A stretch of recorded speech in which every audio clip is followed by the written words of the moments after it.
ৰঙানদী খণ্ড উন্নয়ন বিষয়া ও আঞ্চলিক পঞ্চায়তৰ কাৰ্যালয়ত আজি আসন গ্ৰহণ কাৰ্যসূচীত উপস্থিত থাকে ভাৰতীয় জনতা পাৰ্টিৰ মণ্ডলৰ সভাপতি আঞ্চলিক পঞ্চায়ত সদস্যসকলৰ লগতে ৰঙানদী সমষ্টিৰ যুৱ নেতা তথা প্ৰাক্তন জিলা পৰিষদৰ সদস্য গহীন বৰাকে প্ৰমুখ্য কৰি ভালেসংখ্যক নেতাকৰ্মী। যোৱা পঞ্চায়ত নিৰ্বাচনত জয়যুক্ত হোৱা ৰঙানদী আঞ্চলিক পঞ্চায়তৰ নৱনিৰ্বাচিত সভাপতি প্ৰণৱ শইকীয়াক উষ্ম আদৰণি জনায়। ৰঙানদীৰ যুৱ নেতা গহীন বৰা, অগপৰ কেন্দ্ৰীয় সমিতিৰ বিত্ত সম্পাদক ধনমণি দত্তকে ধৰি শতাধিক বিজেপি কৰ্মীয়ে শুভেচ্ছা জনায়।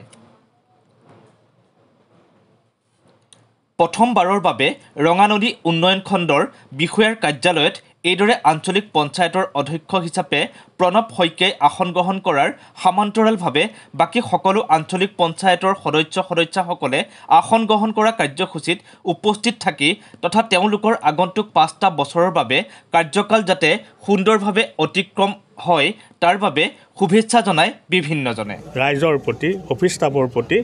আমাৰ অনুৰোধ থাকিল আৰু অনুৰোধ জনাইছোঁ তেখেতৰ নেতৃত্বত যাতে আমাৰ ৰঙানদী আঞ্চলিক পঞ্চায়ত আমাৰ ৰাইজৰ আমাৰ কৰ্মীসকলৰ সকলো ফালৰ পৰা আগুৱাই নিব পাৰে তাৰ প্ৰতি আমি আঞ্চলিক পঞ্চায়তৰ সভাপতি প্ৰণৱজ্যোতি শইকীয়াক অনুৰোধ জনাইছোঁ। অতি সৌভাগ্যৰ দিন যে আজি আমাৰ 9টা আঞ্চলিক পঞ্চায়তৰ আঞ্চলিক পঞ্চায়তৰ সভাপতি হিচাপে নিৰ্বাচিত হৈছিলে আমাৰ প্ৰণৱজ্যোতি শইকীয়া ডাঙৰীয়া। আমি তেখেতলৈ ৰঙানদী মণ্ডল সমিতিৰ তৰফৰ পৰা আন্তৰিক ধন্যবাদ জ্ঞাপন কৰিছোঁ। অনাগত দিনত এই আমাৰ যি ৰঙানদী সমষ্টি ইয়াত যিহেতু আমাৰ বিধায়ক নাই, গতিকে আমাৰ বিভিন্ন সমস্যা আছে। এই সমস্যাবিলাক তেখেতৰ দিনত প্ৰত্যেকজন ব্যক্তিৰ যাতে সুখে দুখে থিয় হৈ কাম কৰিব পাৰে,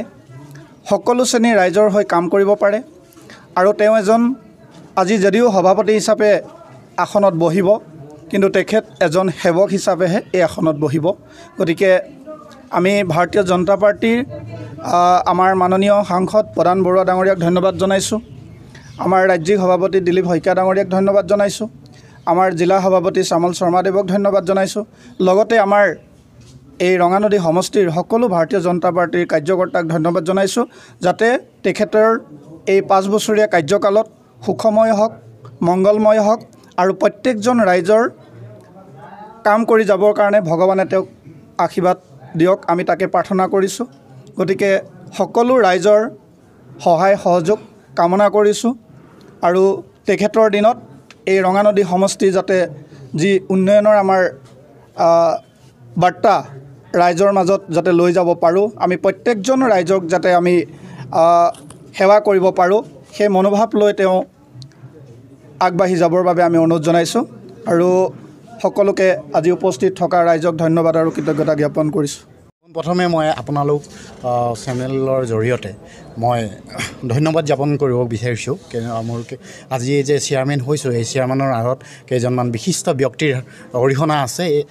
ৰাইজেতো আস্থাৰ ভোট প্ৰদান কৰি মোক জয়যুক্ত কৰিছে কিন্তু তাৰ উপৰিও চেয়াৰমেন হ'বৰ কাৰণে মোৰ কেইজনমান বিশিষ্ট ব্যক্তিয়ে যথেষ্ট সহায় কৰিছে। পোনপ্ৰথমে মই তেখেতলোকক ধন্যবাদ আৰু কৃতজ্ঞতা জ্ঞাপন কৰিব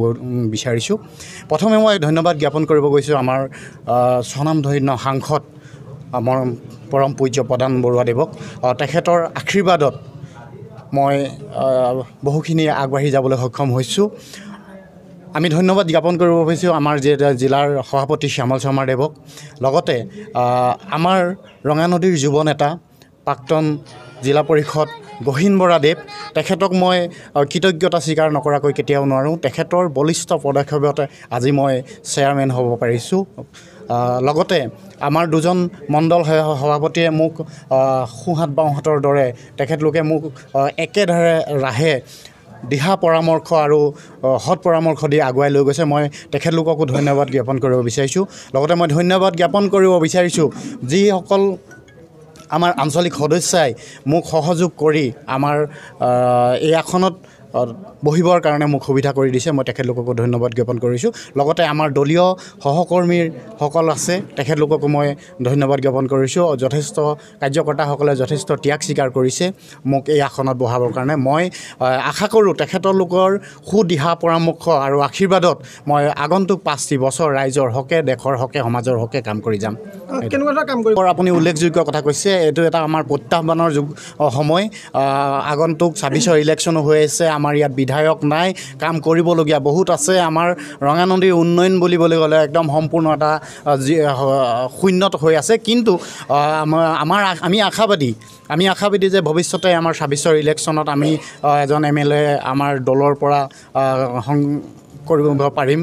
আৰু তাৰ উপৰিও আমাৰ সাংসদ মহোদয়ে যথেষ্টখিনি আমাৰ ৰঙানদীৰ উন্নয়নমূলক কাম কৰিছে আজি যদি আমাৰ সাংসদ মহোদয়ে আমাৰ এই ৰঙানদীত উন্নয়নমূলক কাম নকৰিলেহেঁতেন তেতিয়াহ'লেতো আমাৰ এই ৰঙানদীৰ ৰাইজৰ মাজত চিনাকি দিবলৈ আমি ৰঙানদী সমষ্টিৰ যে বাসিন্দা নৱগঠিত ৰঙানদী সমষ্টিৰ যে বাসিন্দা তেতিয়া চিনাকি দিবলৈ আমি লাজ পাবলগীয়া পৰিস্থিতি হ'লহেঁতেন কিন্তু তেখেতে যথেষ্টখিনি কাম আগবঢ়াই গৈছে কিন্তু তেওঁ এটা ডাঙৰ পৰিসৰৰ মাজত আবদ্ধ হৈ থকাৰ কাৰণে চুকে কাণে কিছুমান গাঁও ভূঞে কাম থাকি গৈছে মই কথা দিছোঁ মই আশা কৰিছোঁ আমাৰ দলীয় সতীৰ্থসকলৰ লগত আমাৰ যিসকল জয়যুক্ত হৈ অহা পিয়াৰাই সদস্যসকলৰ লগত লগ লাগি লোকৰ লগত দিহা পৰামৰ্শ কৰি ৰাইজৰ লগত দিহা পৰামৰ্শ কৰি আমাৰ ৰঙানদী সমষ্টিত